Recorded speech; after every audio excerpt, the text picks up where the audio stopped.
Hey, Dr. Amy here, and in this video, I'm showing you exactly what you need to know about hair dyes and the risk of cancer. Does dyeing your hair or changing its color increase your risk of cancer? We know that many people color their hair. But if you're a cancer survivor, in cancer treatment, or even just worried about your risk of developing cancer, then this is what you need to know. Here is the most recent information about hair dyes and your risk of cancer. The link between hair dyes and cancer has been studied for many years, which is great because this actually means that there's a lot of information that we can dig into here. We also know that people use hair dye, like a lot. It's estimated that 50% of women and 10% of men over the age of 40 dye their hair. Most people use hair dye. Now, there are a couple things that we absolutely need to clarify when answering the question, does hair dye cause cancer? The first is the type of hair dye.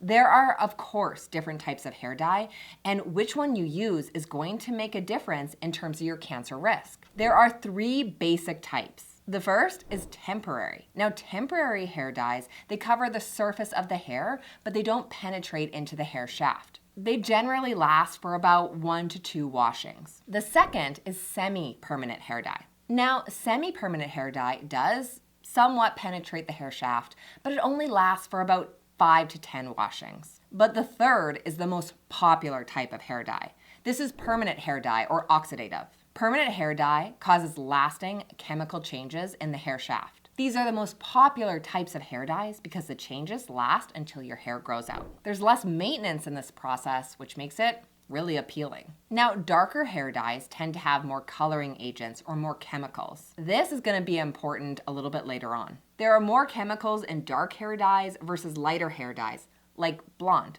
The second thing that you need to look at is how often you're being exposed to hair dyes. There are two different situations that have been studied. The first is people who work with hair dyes every single day. And the second are people who just like to get their hair colored. If you simply just like to color your hair, then we know that your exposure to hair dye is gonna be less, and your exposure to these chemicals is gonna be less as well. That makes sense. But you can still absorb a small amount of these chemicals either through the skin on your scalp, or you can inhale the fumes as your hair is being dyed. And how does that impact your cancer risk? Well, more on that in a little bit. But people who work with hair dyes on a regular basis as part of their job, well, that's a different scenario. Their cancer risk is going to be different. These are people like hairdressers, stylists, or barbers. Most of the studies and the concerns around hair dye and the risk of cancer has been focused on people that work with hair dyes every single day. But we still have some studies on people who just like to get their hair dyed personally. And that's exactly what I'm going to dive into in this video here. When we look at the studies on hair dyes and the risk of cancer, a lot of the focus has been placed on blood cancers. This would be cancers like leukemia or lymphoma. But in recent years, we started to see some studies being published that include breast cancer or ovarian cancer. So I want to make sure to dive into that science here. The challenge with studying hair dyes and their risk of cancer is that there are several thousands of chemicals used in different hair dyes. All hair dyes are not the same. And most importantly, hair dye has changed over time. This is very important in terms of the safety of hair dyes. Hair dyes used before 1980, they contained aromatic amines, and these compounds are now known for being cancer-causing in lab animals. Fortunately, they're no longer found in hair dyes. Once they were found to cause cancer, they were removed. Anything that's used now is going to be tremendously safer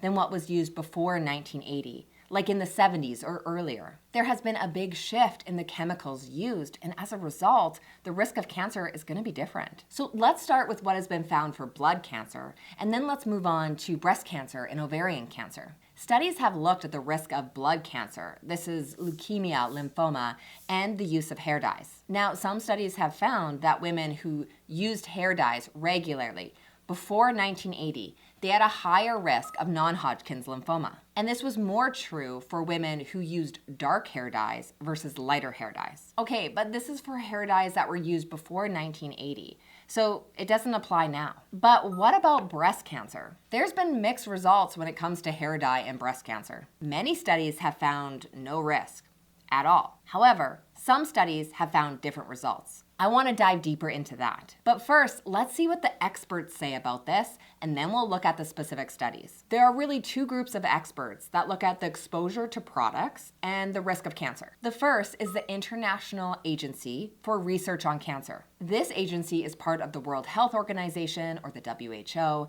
and it supports the decision making within that organization. Now, this group does say that if you're exposed to hair dyes as part of your occupation, so a hairdresser, a stylist, a barber, then this will possibly cause cancer in humans. This is repeated exposure over time. I always say that the dose matters, and in this case, it's true again. Many things are safe in small doses, but when we get up to higher doses, they can become dangerous. But when hair dye is used for personal use, just to dye your own hair, then this group says that there's no conclusive evidence to determine if it does or does not cause cancer. It says it's not classified. This means that they've determined that there's just not enough literature or evidence to say whether hair dyes do or do not cause cancer. This type of information just does not make me feel very confident. If you're like me, I want to know if I should avoid hair dyes or if it's safe to use. So that means we have to dig a bit deeper. Now, there is a second organization that looks at the cancer-causing potential of different products. This group is known as the U.S. National Toxicology Program, or NTP.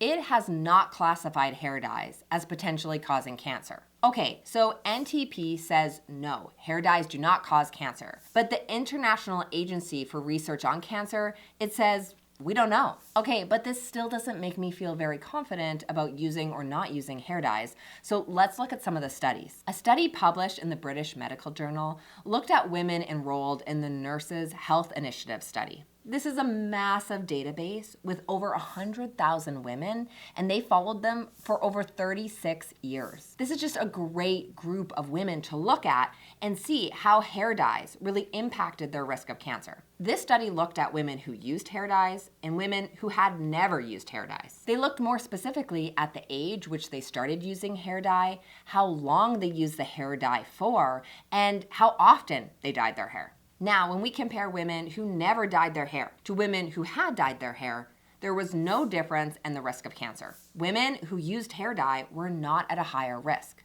Now, these authors are really cautious about their findings. At first glance, this is great news, but they actually concluded that their results are mixed. More research needs to be done.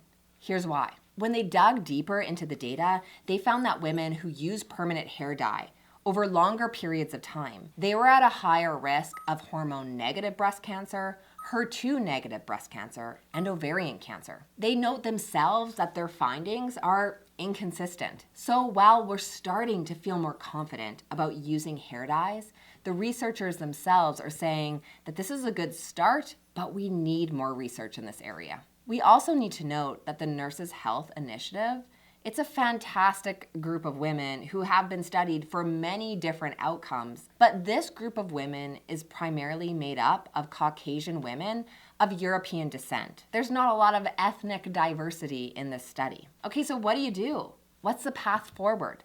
Is it safe to use hair dye? Should you dye your hair?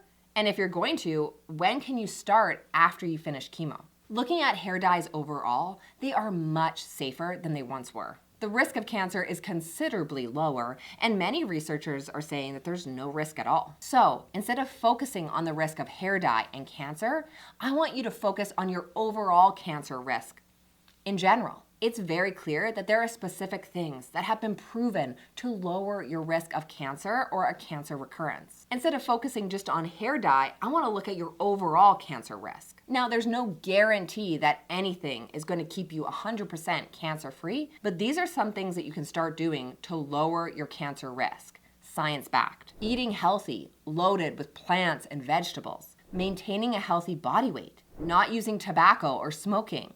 Limiting or avoiding alcohol. All of these things lower your cancer risk, and you probably already knew that. But the truth is that very few people are actually doing them. So before you invest all your energy, effort, and time into totally and completely avoiding hair dyes, which may or may not increase your risk of cancer, let's focus on your overall cancer risk, because that's the goal. The second thing that you can do is to dye your hair less frequently. Space out the time between dyeing your hair. You can also switch from a dark color to a lighter color. Lighter hair dyes are known to have fewer chemicals and are potentially safer. Now, women who are wanting to be abundantly cautious about their use of hair dyes can search out vegetable-based hair dyes. But these products are not perfect and they do have their drawbacks. They don't work very well. It's just not a very good option if you're wanting to make significant changes to the color of your hair. But it is still an option.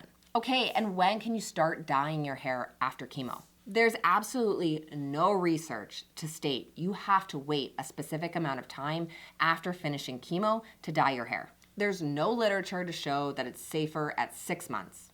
Nothing. Some clinicians will say that your hair is more fragile when it's first growing back, so it's best to avoid dyeing it within the first 6 months. But again, there's never been anything to show that this is true.